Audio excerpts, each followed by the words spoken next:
स्वागत है आपका हमारे YouTube चैनल ओम क्लासेस पुंडरी में। हम यहाँ पर कर रहे हैं 10वीं कक्षा का गणित और जिसमें 6.1 कलम ने। तो हम एक बार पुनः करते हैं थेल्स प्रमेय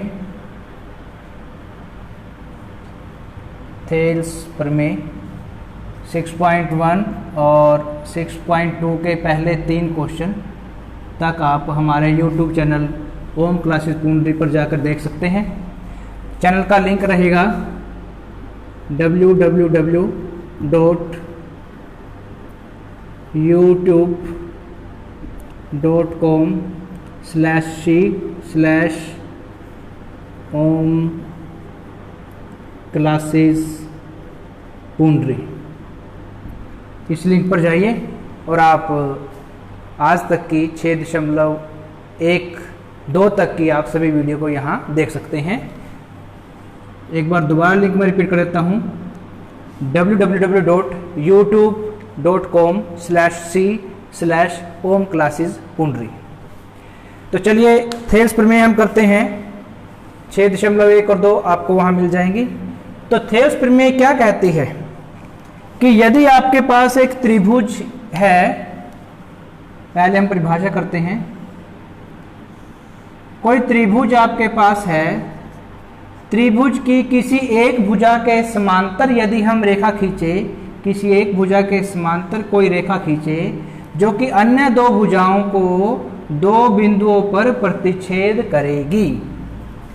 कोई एक त्रिभुज ले ली हमने A B C, किसी भी एक भुजा के समांतर, नीचे वाली के समांतर ले लो या किसी दूसरी के समांतर। अगर BAC के समांतर लेंगे तो इस प्रकार से यहाँ DE आ जाएगा। और यदि आप इस भुजा के AB के समांतर लेंगे तो यहाँ से आपके पास BE ये रेखा आ जाएगी। यानी किसी भी एक भुजा के समांतर BC के समांतर लेंगे तो AB और AC को प्रतिच्छेद करेगी। अगर आप AC के समांतर लेंगे तो AB और BC को प्रतिच्छेद करेगी। अगर आप AB के समांतर लेंगे तो AC और BC को प्रतिच्छेद करेगी। अर्थात यदि हम त्रिभुज की एक भुजा के समांतर कोई रेखा इस प्रकार खींचे तो अन्य 2 भुजाओं को समान अनुपात में विभाजित करती है। यह है हमारा क्वेश्चन, ये है हमारी परिभाषा। इस की परिभाषा हमारे पास ये है, यदि त्रिभुज की एक भुजा के समांतर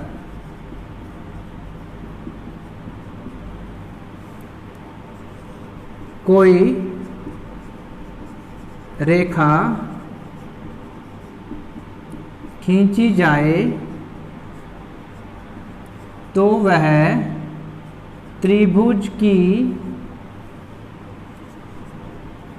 अन्य 2 भुजाओं को समान अनुपात में विभाजित करती है। यह है परिभाषा आपकी।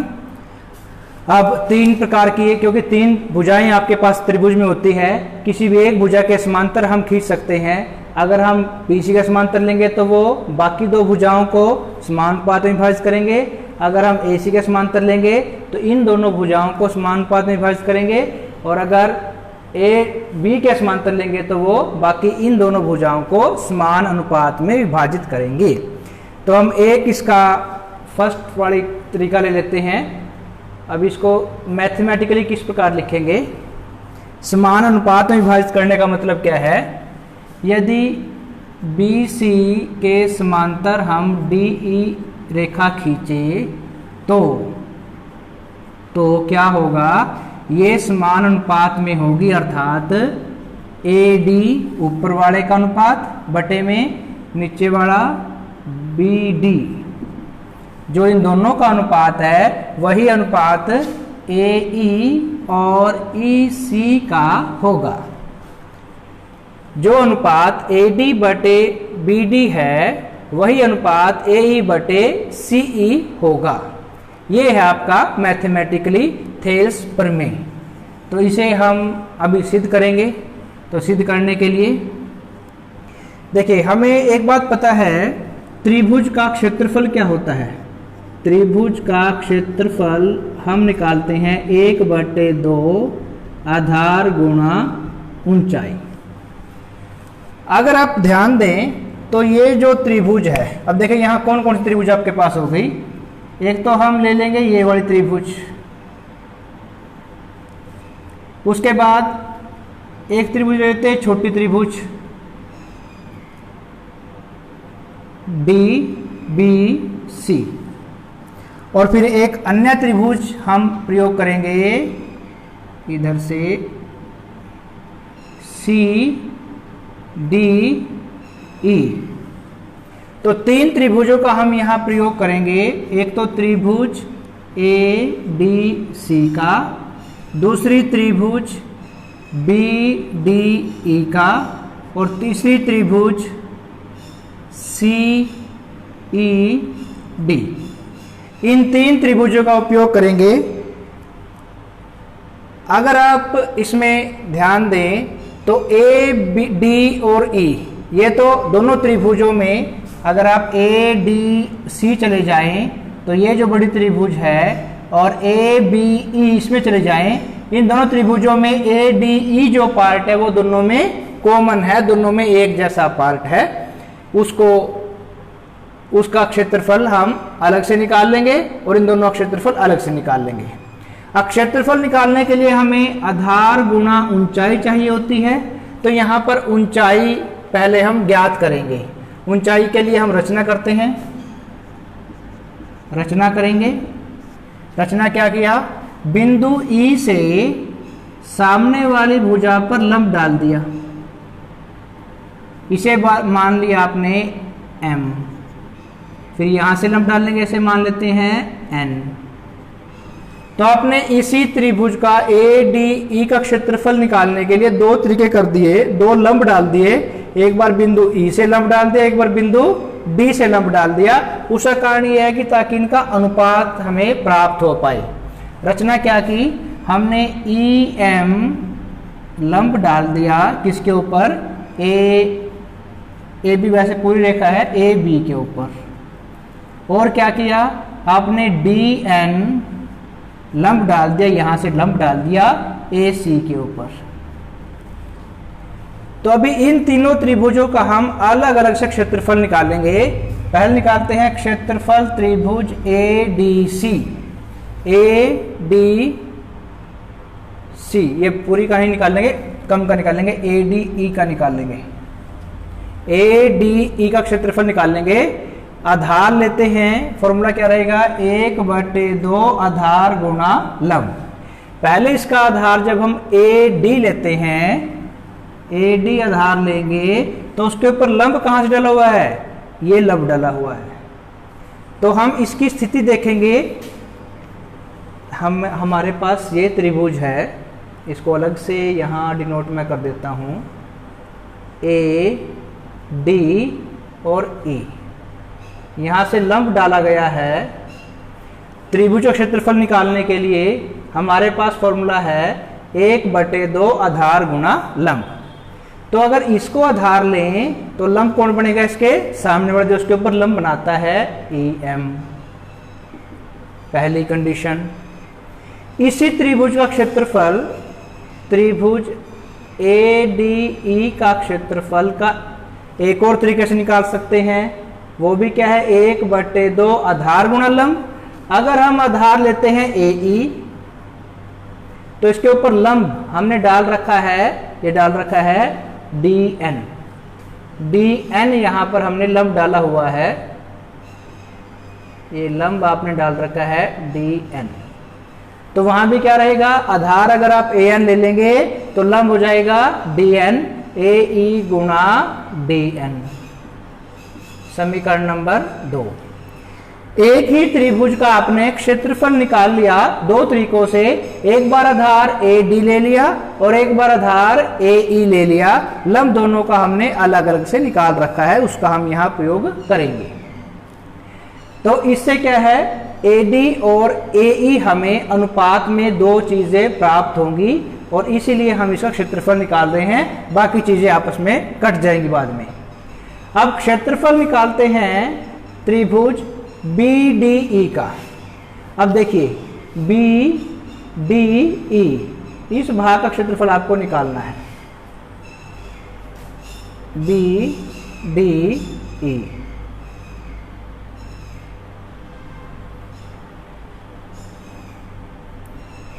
ये था आपके पास B, D और E।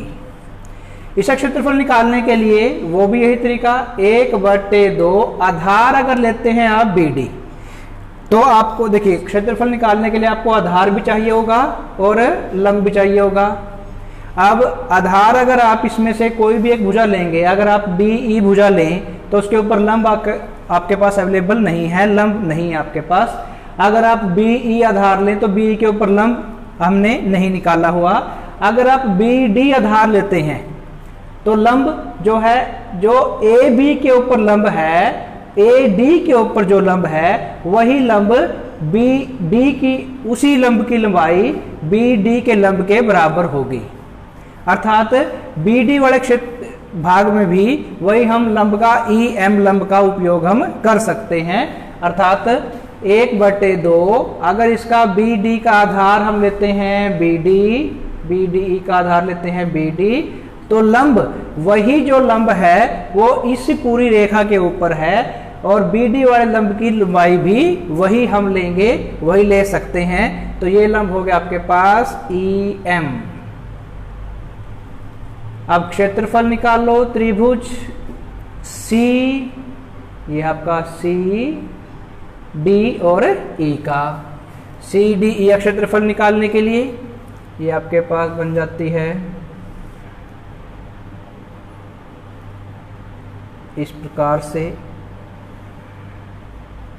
CDE। अब यहां भी आधार लेते हैं हम EC, 1/2 आधार लेंगे EC, क्योंकि EC के साथ हमें लंब मिल जाएगा, DE लंब मिल जाएगा। 1/2 आधार ले लेंगे EC और लंब ले लेंगे वही जो पहले था DN, जो हमें निकाला हुआ है, ज्ञात है। तो अब ये समीकरण 1, 2, इसे समीकरण 3 और इसे समीकरण 4, ये हमने मान लिए। हमें आधार मिल गया, लंब मिल गया। इन 4 त्रिभुजों का क्षेत्रफल, 3 त्रिभुजों का, इस एक त्रिभुज को तुमने 2 तरीके से निकाल लिया है क्षेत्रफल, ताकि हमें क्वेश्चन को करने में आसान रहे। और इन दोनों त्रिभुजों का टोटल ये 4 तरीके से हमने क्षेत्रफल निकाल लिया। अभी हमें निकालना क्या है कि ये अनुपातिक है, ये अनुपात सिद्ध करना है। एरिया यानी क्षेत्रफल, जो भी आप एरिया निकाल रहे हो, चाहे आप इधर से निकाल रहे हो, आधार ये लेके निकाल रहे हो, लंब यहाँ लेके निकाल रहे हो, या फिर आधार ये और लंब ये लेके निकाल रहे हो, दोनों में क्षेत्रफल हमेशा बराबर होगा। यानी इन दोनों त्रिभुज का क्षेत्रफल हमेशा बराबर होगा। दूसरी बात, क्योंकि त्रिभुज एक ही है तो क्षेत्रफल DBE, ये इसका जो क्षेत्रफल है वही क्षेत्रफल CDE का भी होगा, इसका भी क्षेत्रफल वही होगा। तो क्षेत्रफल दोनों त्रिभुजों का बराबर है, अर्थात दोनों त्रिभुजों के अगर क्षेत्रफलों का हम अनुपात ले वो दोनों का बराबर आएगा। पहली 2 का ले लो, आखिरी 2 का ले लो, दोनों का अनुपात हमेशा बराबर रहेगा। तो चलिए देखते हैं हम क्या करते हैं। समीकरण क्षेत्रफल त्रिभुज ADE, ऊपर वाले त्रिभुज के क्षेत्रफल में नीचे वाली BDE का क्षेत्रफल कर लेते हैं, बटे में क्षेत्रफल त्रिभुज, नीचे वाली आपके पास BD और E।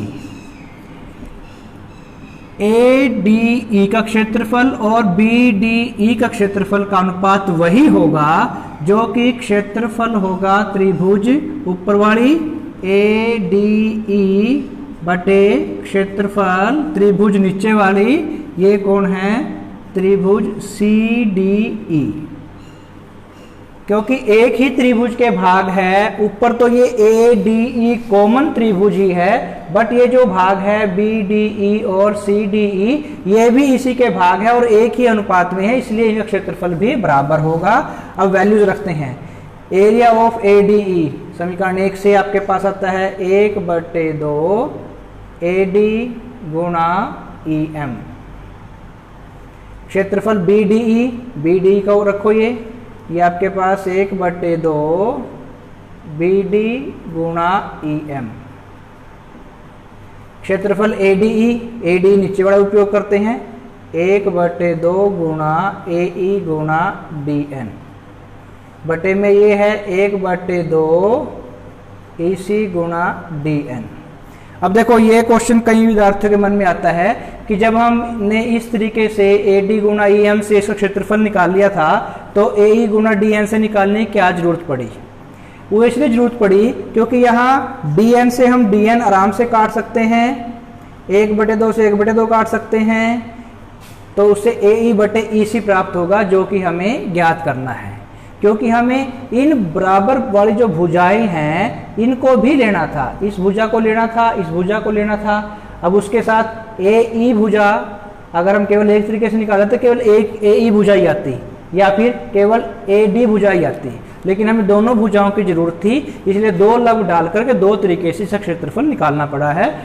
तो यहाँ से अब देखिए 1/2 से 1/2 कट जाएगा, DN से DN, EM से EM कट जाएगा और 1/2 से 1/2।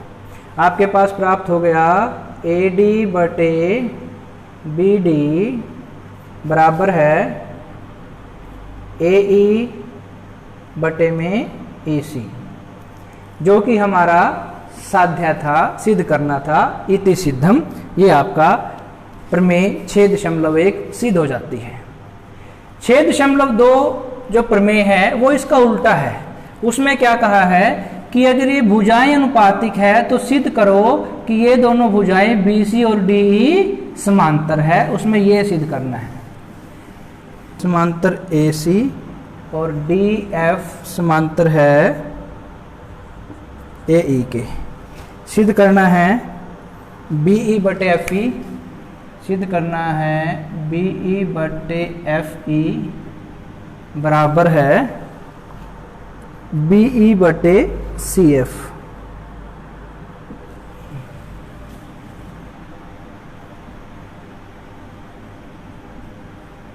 ये हमें सिद्ध करना है।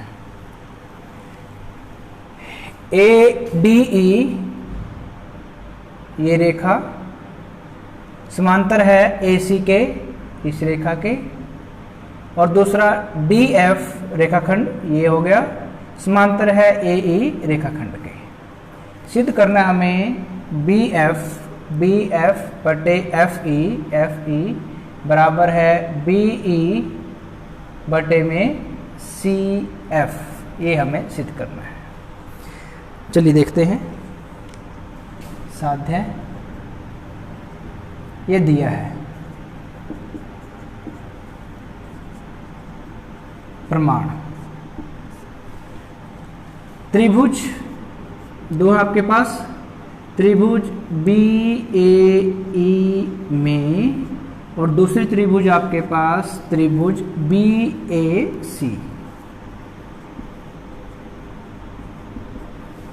जब आप BAE त्रिभुज की बात करते हैं तो ये भुजा समांतर है इसके, अर्थात DF समांतर है AE के।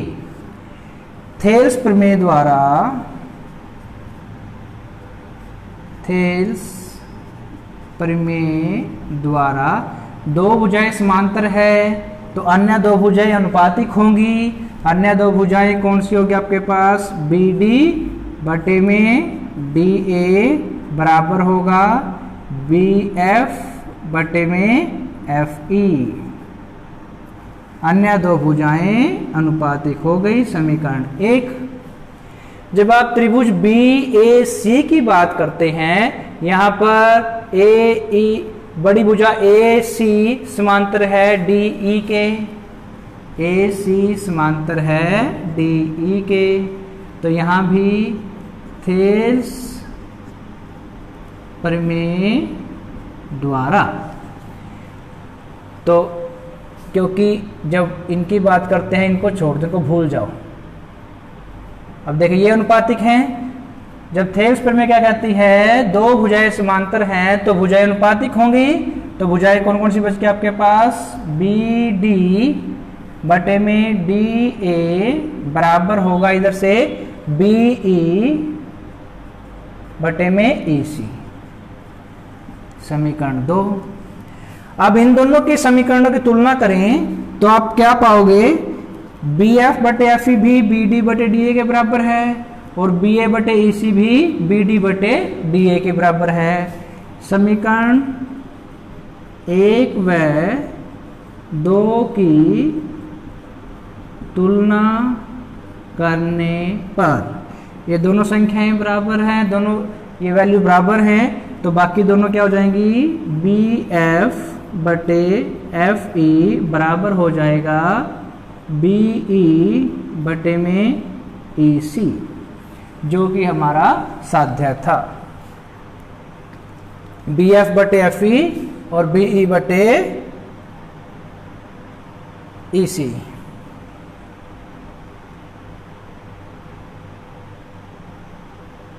ये हमारा साध्य था जो कि प्रूव हो चुका है। चलिए आगे करते हैं। बीई बटे ई सी से क्वेश्चन नंबर 5 देखते हैं। आकृति 6.20 इस प्रकार से एक त्रिभुज है आपके पास,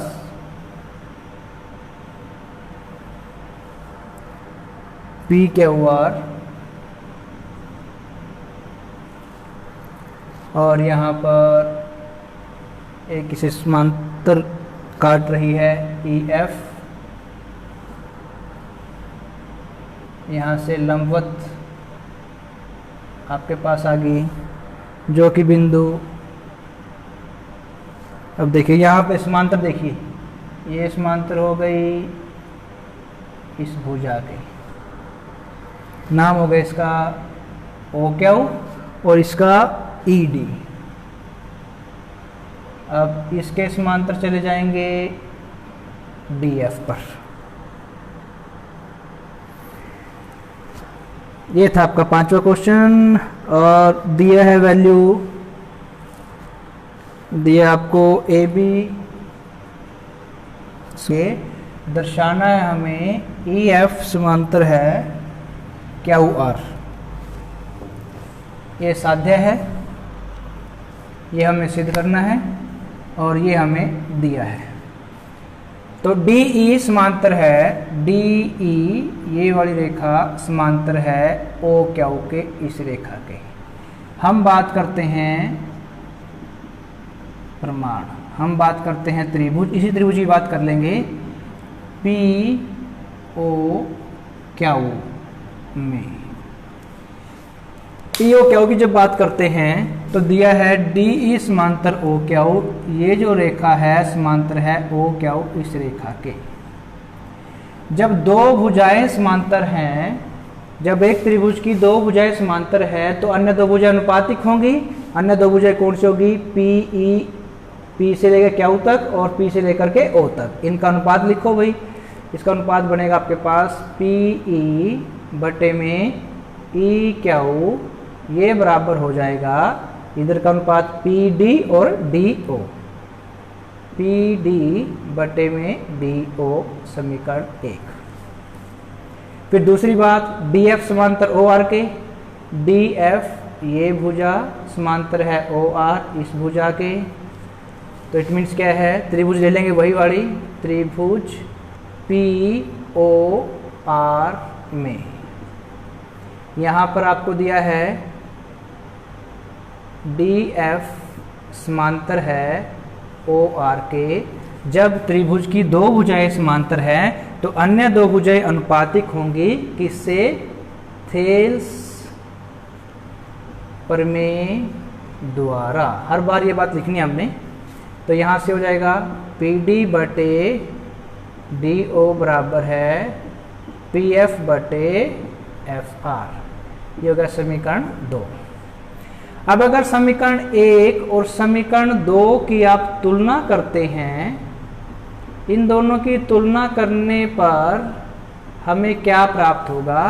ये भी पी डी बटे डी ओ के बराबर है और ये भी पी डी बटे डी ओ के बराबर है, अर्थात पी ई बटे ई क्यू बराबर होगा पी एफ बटे एफ आर के। अभी इसकी इक्वेशन में फिगर में देखते हैं। हमारे पास पी ई बटे ई क्यू, पी ई ये वाला भाग, ई क्यू ये नीचे वाला भाग बराबर है पी एफ बटे एफ आर। पी एफ ऊपर वाला भाग और एफ आर नीचे वाला भाग। तो थेल्स प्रमेय का जो सेकंड पार्ट है उसमें क्या है? अगर भुजाएं अनुपातिक हैं तो अगर दो भुजाएं, त्रिभुज की दो भुजाएं अनुपातिक है तो तीसरी भुजा उसको विभाजित करने वाली, उनको अनुपात में काटने वाली भुजा के समांतर होगा। तो क्योंकि त्रिभुज पी क्यू आर में ई एफ भुजाओं, दो भुजाएं कौन कौन सी हैं? पी क्यू और पी आर को समान अनुपात में विभाजित करती है, इसीलिए त्रिभुज, इसमें त्रिभुज की भुजाएं जो है ई एफ समांतर होगी क्यू आर के। यही हमें सिद्ध करना था, इति सिद्धम। तो ये था आपका क्वेश्चन नंबर 5। क्वेश्चन नंबर 6 देखते हैं। क्वेश्चन नंबर 6 में भी ऐसे ही एक आकृति आपको दी गई है। YouTube चैनल होम क्लासेस पुंडरी को पर जाने के लिए यहाँ दिया है आकृति 6.21। इस प्रकार से दो त्रिभुज हैं, एक उसके अंदर त्रिभुज है पी क्यू आर, यहाँ पर ए बी सी, और इन्हें एक बिंदु O पर आकर के ये मिलती हैं, बिंदु O पर। हमें दिया गया है O P O Q O R पर स्थित बिंदु ए बी सी को इस प्रकार है कि ए बी समांतर है पी क्यू के और ए सी समांतर है पी आर के। हमें दर्शाना है बी सी बराबर है क्यू आर, ये हमें सिद्ध करना है। बी सी बराबर है क्यू आर, ये आपको सिद्ध करना है, ये साध्य है। ए बी और पी क्यू कहाँ पर है? पहले हम इन बिंदुओं पर चलते हैं। इन जो समांतर रेखाएं इसने दे रखी हैं, पहले हम उनके पास चलेंगे, उससे फिर जो त्रिभुज होगी उसको आइडेंटिफाई करके उसके ऊपर हम अपनी एक्टिविटी करेंगे। ए बी और पी क्यू, ए बी आपकी ये हो गई और पी क्यू आपकी यहाँ हो गई। तो यहाँ से एक त्रिभुज बन रही है, पी ए से होकर के ओ पे गया, क्यू बी से होकर के ओ पर गया। तो त्रिभुज ले लेंगे हम, त्रिभुज पी ओ क्यू में इस त्रिभुज का उपयोग करेंगे, क्योंकि ए बी समांतर है पी क्यू के। तो थेल्स प्रमेय द्वारा, थेल्स प्रमेय हमें क्या कहती है? वो कहती है कि अगर दो भुजाएं समांतर हैं तो अन्य दो भुजाएं अनुपातिक होंगी। तो अन्य दो भुजाएं उसकी पी ए बटे ए ओ बराबर होगी क्यू बी बटे में बी ओ। ये अनुपातिक होगी, समीकरण 1। अब दूसरी क्या है, AC और PR। AC आपका कहाँ पर है, AC आपकी ये भुजा हो गई और PR आपकी ये भुजा होगी। इनको देखते हैं, इससे त्रिभुज बन जाती है POR। त्रिभुज POR में जब त्रिभुज POR का उपयोग हम करते हैं तो उसमें दे रखा है AC समांतर है PR, क्योंकि AC समांतर है PR के, तो थेल्स प्रमेय, थेल्स थ्योरम हमें कहती है कि जब दो भुजाएं समांतर है तो बाकी भुजाएं अनुपातिक होंगी। PA/AO बराबर होगा RC/CO। समीकरण 2 दोनों का उपयोग करते हैं। समीकरण 1 व समीकरण 2 से पहला समीकरण भी PA/AO के बराबर है, दूसरा समीकरण में भी PA/AO के बराबर है। दोनों का उपयोग करने पर हमें प्राप्त होगा कि QB/BO बराबर है RC/CO। अभी इस चीज़ को फिगर में देखिए, चित्र में देखते हैं। QB/BO, QB ये पोर्शन हो गया पहले वाला, और BO इसी का ही नीचे वाला भाग हो गया। RC/CO, RC ये वाला भाग और CO नीचे वाला भाग। तो थेल्स प्रमेय का जो हमारा सेकंड पार्ट है उससे हमें पता चलता है कि जब भुजाएं अनुपातिक हैं तो उन भुजाओं को समान अनुपात में बांटने वाली भुजा और तीसरी भुजा त्रिभुज की वो समांतर होगी। इसीलिए थेल्स प्रमेय द्वारा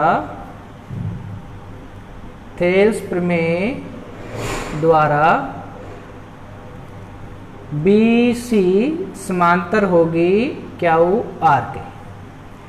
तो इस प्रकार से ये था आपका चैप्टर नंबर 6.2 के कुछ क्वेश्चंस। बाकी क्वेश्चन भी इसी प्रकार से बहुत इजी हैं, आसान है। इनमें होम क्लासेस पुंडरी का आप सब्सक्राइब करने के लिए सीधे गूगल से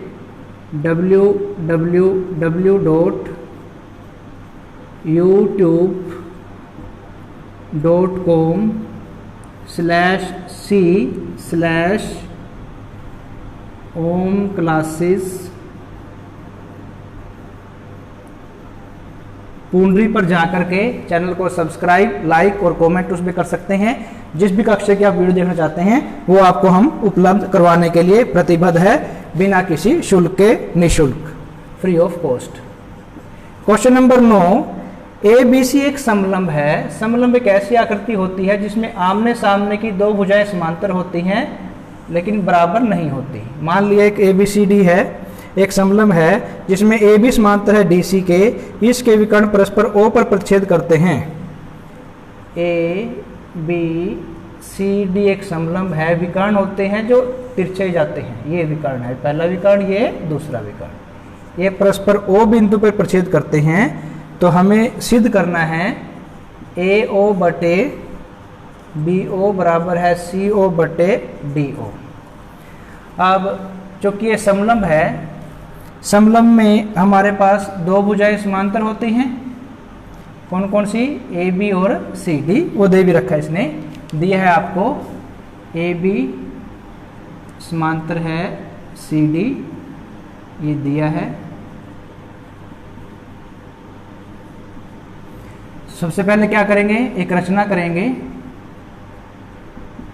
ताकि इस बिंदु को हम A से लेकर के हमें O तक और O से C तक इसको कनेक्ट करना है। तो इसको कनेक्ट करने के लिए एक समांतर खींच लेंगे हम, इसका नाम लिखते हैं EF। एक रेखाखंड खींच लिया EF, समांतर कर देंगे AB या DC, किसी एक के समांतर कर दो, दोनों के समांतर वो हो जाएगी। EF समांतर AB कह दो या फिर ये कह दो EF समांतर CD, ये हम खींच देते हैं। अब चूंकि दो त्रिभुज अब आप दो त्रिभुजों का उपयोग करते हैं। त्रिभुज एक ले लो इस एरिया की और एक उधर वाले एरिया की, दोनों में कॉमन एक बात आपके पास आई जाएगी। तो देखिए त्रिभुज ए बी डी में पहले हम एक त्रिभुज ले लेंगे। इस त्रिभुज का उपयोग अगर हम करते हैं पहले, तो ये ई एफ ई ओ समांतर है ए बी के। यहाँ से हमारे पास क्या आ जाएगा, ई ओ समांतर है ए बी के। तो जब समांतर है, थेल्स प्रमेय क्या कहती है, थेल्स प्रमेय द्वारा यदि दो भुजाएं समांतर हैं तो अन्य दो भुजाएं अनुपातिक होंगी। तो ए ओ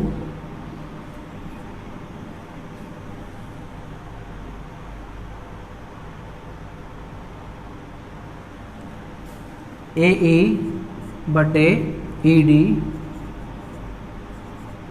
ए ई बटे ई डी बराबर होगा इन दोनों का, ये कौन कौन है, बी ओ बटे ओ डी, या फिर बी ओ बटे डी ओ, ऐसा लिख देते हैं, समीकरण 1। अब दूसरी भुजा का उपयोग करते हैं, दूसरी त्रिभुज का उपयोग करते हैं।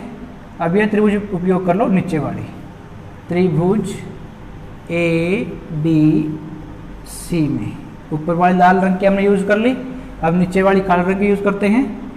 इसमें क्या होगा, क्योंकि एफ ओ भी समांतर है डी सी के, एफ ओ समांतर है डी सी रेखाखंड के, इसलिए थेल्स प्रमेय द्वारा ये भी अनुपातिक होंगी। यहाँ कौन है, बी ओ और डी ओ, बी ओ बटे डी ओ बराबर है इधर से बी एफ बटे एफ सी। ये करके देखिए, यहाँ हम एक ही क्वेश्चन में दो भाग करेंगे, एक ही क्वेश्चन में दो चीज करके दिखाएंगे। एक तो ये जो बाकी दो भुजाएं हैं, इन दोनों को समांतर करके दिखाएंगे, ये दोनों भुजाएं बराबर सिद्ध करके दिखाएंगे, अनुपातिक में दिखाएंगे। एक तो ये काम आपको हो जाता है।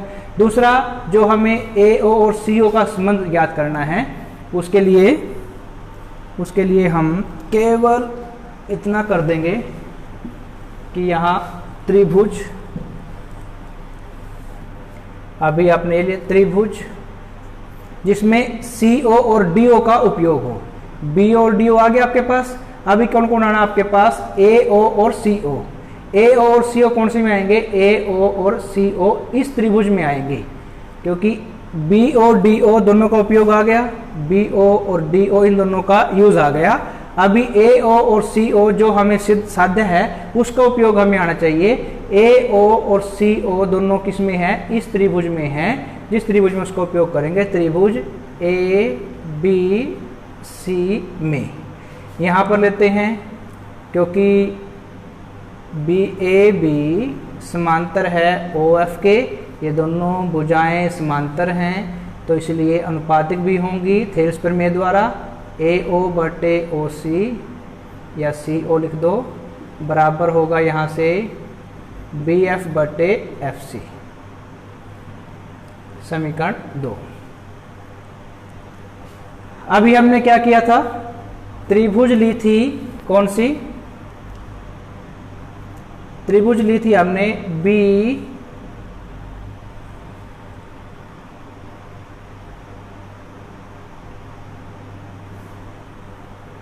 ए बी और डी। उसमें क्या है, ए बी डी ले ली, इससे निकाल लिया, इधर से इससे निकाल लिया, ये बात आ गई।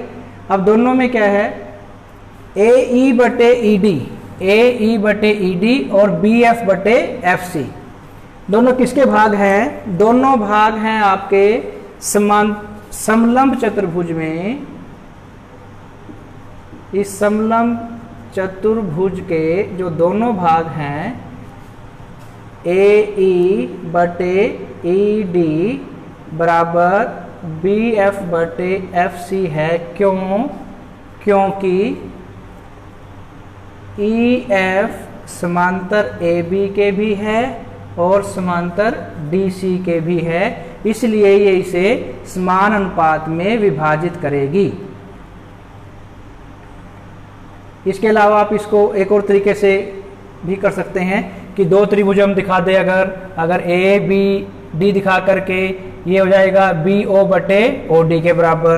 यहाँ से BO बटे DO के बराबर AE बटे DE आ जाता है। दूसरा ये पहले उस वाले त्रिभुज में कर लिया, इस वाले त्रिभुज में भी आपके पास, इस वाले त्रिभुज में भी आपके पास नीचे वाले त्रिभुज अगर लेते हैं BDC में, यहाँ भी आपके पास BO बटे DO बराबर हो जाएगा BF बटे FC। देखिए इसको भी आप शो कर सकते हैं। ये त्रिभुज आ गई आपकी, ये त्रिभुज आपने ले ली थी ADB, और यहाँ त्रिभुज है आपकी इधर वाली, ये त्रिभुज आपकी BD और C। इन दोनों त्रिभुजों से हम निकाल सकते हैं, त्रिभुज ADB से और त्रिभुज BDC से। इन दोनों त्रिभुजों से अगर आप AED और BODO, ये बात आ जाती है। इधर से BODO और BF बटे FC, दोनों ये अनुपात आपके पास आ जाते हैं। दोनों अनुपात किसके बराबर है? ये भी यहाँ आ गया BO बटे DO, यहाँ BO बटे DO अर्थात AE बटे DE BF बटे FC, अर्थात AE बटे DE BF बटे FC दोनों बराबर आ गए। दोनों को उपयोग करेंगे, या तो इसका सीधा यूज़ कर ले या फिर इसका यूज़ कर ले, दोनों में से जैसा भी आपको यूज़ करना चाहें वैसा आप उपयोग कर सकते हैं। तो समीकरण 1 व 2 से, समीकरण 1 व 2 से दोनों किसके बराबर है? ये दोनों चीज़ें बराबर होगी आपकी, ये सिद्ध कर दिया हमने। तो यहाँ से BO बटे DO बराबर है AO बटे CO। सिद्ध क्या करना है? AO के बटे में BO लेना है, AO के बटे में BO लेना है। तो एकांतर अनुपात यहाँ हम करेंगे, एकांतर अनुपात करने पर जब एकांतर अनुपात करते हैं BO नीचे चला जाएगा और CO ऊपर आ जाएगा। तो CO बटे में बचेगा DO बराबर है AO के नीचे चल जाएगा BO, BO यहाँ नीचे आ जाएगा। यही हमें सिद्ध करना था, इति सिद्धम। दोबारा से एक बार इसको देखना चाहें, देख सकते हैं हम। त्रिभुज हमने AO और BO का यूज है, तो AO और BO एक तो इसका यूज करना है, तो दूसरे में CODO, CO और DO दोनों विकर्णों का यूज करना है, अर्थात हमें। तो दो त्रिभुज ले लेंगे, त्रिभुज ADB ले लेते हैं। ABD लेने के बाद क्योंकि EO समांतर है BF के, हमने लिया भी था, BF समांतर लिया था AB के, ये लिया था। तो यहाँ से AE बटे ED, AE बटे ED, BO बटे DO। इसी प्रकार से इधर वाली त्रिभुज ले ली ABC, उसमें AO बटे CO बराबर BF बटे FC। क्योंकि AE बटे ED और BF बटे FC दोनों बराबर हैं, समलंब चतुर्भुज की दो भुजाएं समांतर हैं, आपस में अनुपातिकता में विभाजित करेंगी, और उसे हम दूसरे तरीके से त्रिभुज ABD लेकर के ये बराबर दिखा दिया BO बटे DO, AE बटे DE, और त्रिभुज BDC लेकर के BO बटे DO बराबर BF बटे FC। दोनों ये भुजाएं BO बटे DO के बराबर हैं। BO बटे DO का जो अनुपात है दोनों में, वही अनुपात AE बटे DE और BF बटे FC का भी है, इसलिए दोनों भुजाएं बराबर होगी। जब ये दोनों भुजाएं बराबर है तो इनके सम्मुख जो भुजाएं हैं वो भी बराबर होंगी, इसलिए BO बटे DO बराबर AO बटे CO। एकांतर अनुपात कर देंगे तो हमारा जो रिक्वायर्ड रिजल्ट है वो हमें प्राप्त हो जाएगा। इसी के साथ हमारा 6.2 यहीं हम समाप्त करते हैं। बाकी क्वेश्चंस आप देख लीजिए, यूट्यूब चैनल पर आपको सभी अपलोड मिलेंगे। Thank you, have a nice day.